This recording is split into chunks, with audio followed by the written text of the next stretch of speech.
Bible مقدس پرانے عہد نامہ میں سے پیدائش کی کتاب اس کا 19واں باب، سدوم کا گناہ۔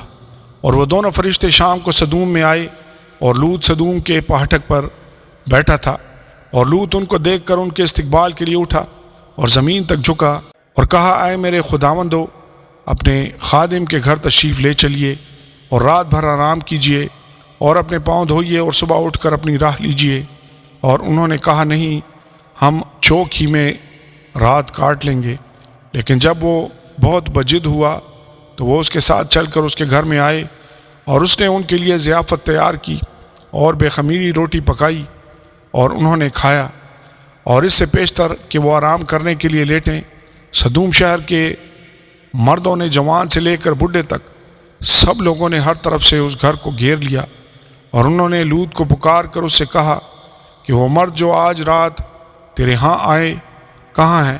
ان کو ہمارے پاس باہر لے آ تاکہ ہم ان سے صحبت کریں۔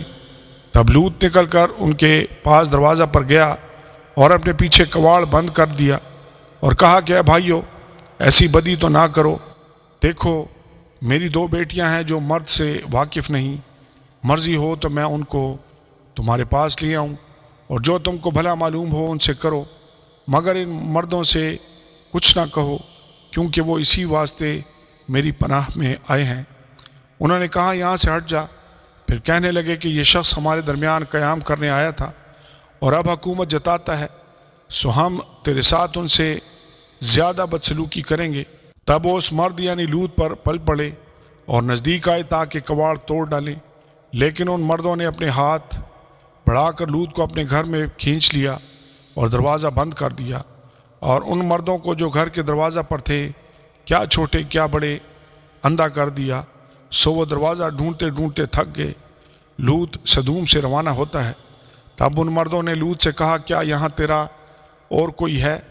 داماد اور اپنے بیٹوں اور بیٹیوں اور جو کوئی تیرا اس شہر میں ہو، سب کو اس مقام سے باہر نکال لے جا، کیونکہ ہم اس مقام کو نیست کریں گے، اس لیے کہ ان کا شور خداوند کے حضور بہت بلند ہوا ہے، اور خداوند نے اسے نیست کرنے کو ہمیں بھیجا ہے۔ تب لوط نے باہر جا کر اپنے دامادوں سے، جنہوں نے اس کی بیٹیاں بیاہی تھیں، باتیں کی اور کہا کہ اٹھو، اس مقام سے نکلو، کیونکہ خداوند اس شہر کو نیست کرے گا۔ لیکن وہ اپنے دامادوں کی نظر میں مضحک سا معلوم ہوا۔ جب صبح ہوئی تو فرشتوں نے لوط سے جلدی کرائی اور کہا کہ اٹھ، اپنی بیوی اور اپنی دونوں بیٹیوں کو جو یہاں ہیں لے جا، ایسا نہ ہو کہ تو بھی اس شہر کی بدی میں گرفتار ہو کر ہلاک ہو جائے۔ مگر اس نے دیر لگائی تو ان مردوں نے اس کا اور اس کی بیوی اور اس کی دونوں بیٹیوں کا ہاتھ پکڑا، کیونکہ خداوند کی مہربانی اس پر ہوئی اور اسے نکال کر شہر سے باہر کر دیا۔ یوں ہوا کہ جب وہ ان کو باہر نکال لائے تو اس نے کہا، اپنی جان بچانے کو بھاگ، نہ تو پیچھے مڑ کر دیکھنا، نہ کہیں میدان میں ٹھہرنا، اس پہاڑ کو چلا جا، تا نہ ہو کہ تو ہلاک ہو جائے۔ اور لوط نے ان سے کہا کہ اے میرے خداوند، ایسا نہ کر، دیکھ تو نے اپنے خادم پر کرم کی نظر کی ہے اور ایسا بڑا فضل کیا کہ میری جان بچائی۔ میں پہاڑ تک جا نہیں سکتا، کہیں ایسا نہ ہو کہ مجھ پر مصیبت آ پڑے اور میں مر جاؤں۔ دیکھ، یہ شہر ایسا نزدیک ہے کہ وہاں بھاگ سکتا ہوں، اور یہ چھوٹا بھی ہے، اجازت ہو تو میں وہاں چلا جاؤں، وہ چھوٹا سا بھی ہے اور میری جان بچ جائے گی۔ اس نے اسے کہا، دیکھ، میں اس بات میں بھی تیرا لحاظ کرتا ہوں کہ اس شہر کو جس کا تو نے ذکر کیا غارت نہیں کروں گا، جلدی کر اور وہاں چلا جا، کیونکہ میں کچھ نہیں کر سکتا جب تک کہ تو وہاں پہنچ نہ جائے۔ اسی لیے اس شہر کا نام سغر کہلایا۔ سدوم اور عمورہ کی بربادی۔ اور زمین پر دھوپ نکل چکی تھی جب لوط سغر میں داخل ہوا، تب خداوند نے اپنی طرف سے سدوم اور عمورہ پر گندک اور آگ آسمان سے برسائی، اور اس نے ان شہروں کو اور اس ساری ترائی کو اور ان شہروں کے سب رہنے والوں کو اور سب کچھ جو زمین سے اگا تھا غارت کیا۔ مگر اس کی بیوی نے اس کے پیچھے سے مڑ کر دیکھا، اور وہ نمک کا ستون بن گئی۔ اور ابراہیم صبح سویرے اٹھ کر اس جگہ گیا جہاں وہ خداوند کے حضور کھڑا ہوا تھا، اور اس نے سدوم اور عمورہ اور اس ترائی کی ساری زمین کی طرف نظر کی، اور کیا دیکھتا ہے کہ زمین پر سے دھواں ایسے اٹھ رہا ہے جیسے بھٹی کا دھواں۔ اور یوں ہوا کہ جب خدا نے اس ترائی کے شہروں کو نیست کیا تو خدا نے ابراہیم کو یاد کیا، اور ان شہروں کو جہاں لوط رہتا تھا، غارت کرتے وقت لوط کو اس بلا سے بچایا، موابیوں اور امونیوں کا آغاز۔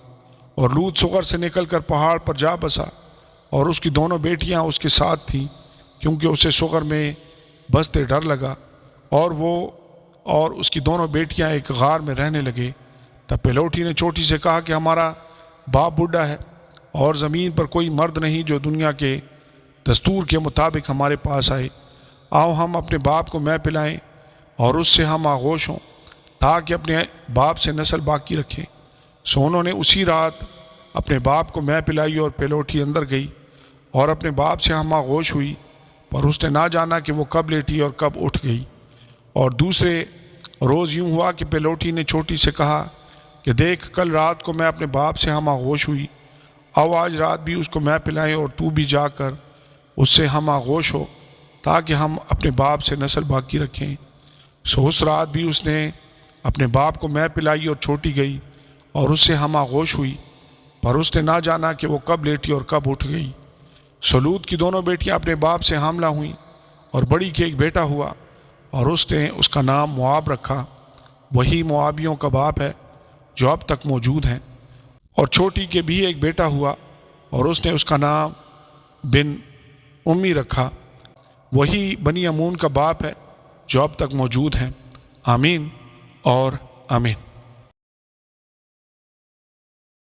بائبل مقدس پرانے عہد نامہ میں سے پیدائش کی کتاب، اس کا 20واں باب، ابراہیم اور ابی ملک۔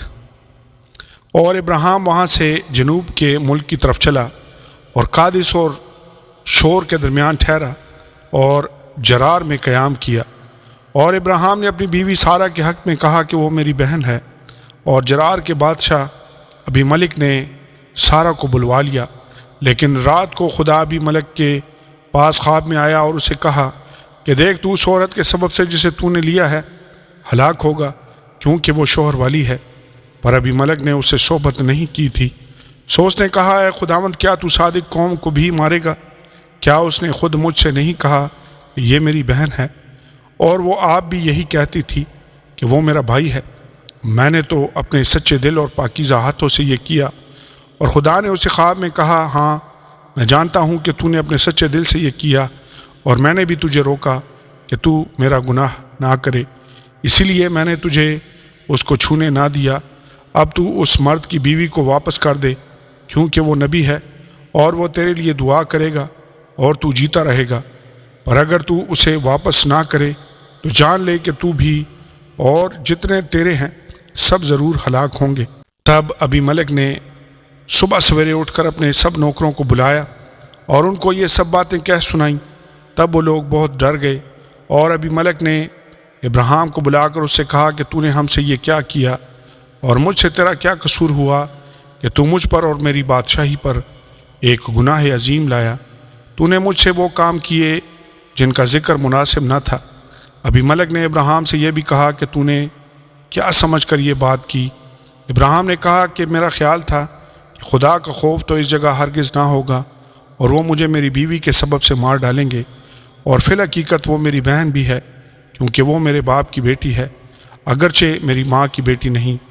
پھر وہ میری بیوی ہوئی، اور جب خدا نے میرے باپ کے گھر سے مجھے آوارہ کیا تو میں نے اس سے کہا کہ مجھ پر یہ تیری مہربانی ہوگی کہ جہاں کہیں ہم جائیں تو میرے حق میں یہی کہنا کہ یہ میرا بھائی ہے۔ تب ابی ملک نے بھیڑ بکریاں اور گائے بیل اور غلام اور لونڈیاں ابراہیم کو دیں، اور اس کی بیوی سارہ کو بھی اسے واپس کر دیا۔ اور ابی ملک نے کہا کہ دیکھ، میرا ملک تیرے سامنے ہے، جہاں جی چاہے رہ۔ اور اس نے سارہ سے کہا کہ دیکھ، میں نے تیرے بھائی کو چاندی کے 1000 سکے دیے ہیں، وہ ان سب کے سامنے جو تیرے ساتھ ہیں تیرے لیے آنکھ کا پردہ ہے، اور سب کے سامنے تیری دادرسی ہو گئی۔ تب ابراہیم نے خدا سے دعا کی، اور خدا نے ابی ملک اور اس کی بیوی اور اس کی لونڈیوں کو شفا بخشی، اور ان کے اولاد ہونے لگی، کیونکہ خداوند نے ابراہیم کی بیوی سارہ کے سبب سے ابی ملک کے خاندان کے سب رحم بند کر دیے تھے۔ آمین اور آمین۔